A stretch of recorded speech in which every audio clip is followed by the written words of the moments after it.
Viral rumah mewah terbengkalai berisi harta karun, ada tas mewah hingga lukisan mahal.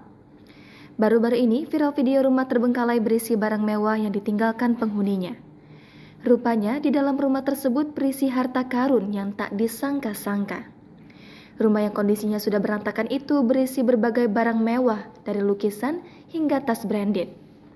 Belum diketahui secara pasti lokasi rumah mewah terbengkalai yang ditinggalkan penghuninya tersebut. Video yang diposting pemilik akun TikTok @papistory ini cukup menarik perhatian. Meski tampilan rumah tersebut terlihat cukup kumuh, namun di dalamnya banyak harta karun yang ditinggalkan oleh penghuninya. Menurutnya, rumah tersebut masih cukup lengkap. Saat masuk ke dalam rumah, perekam video pun dikejutkan dengan berbagai barang mewah yang berada di dalamnya.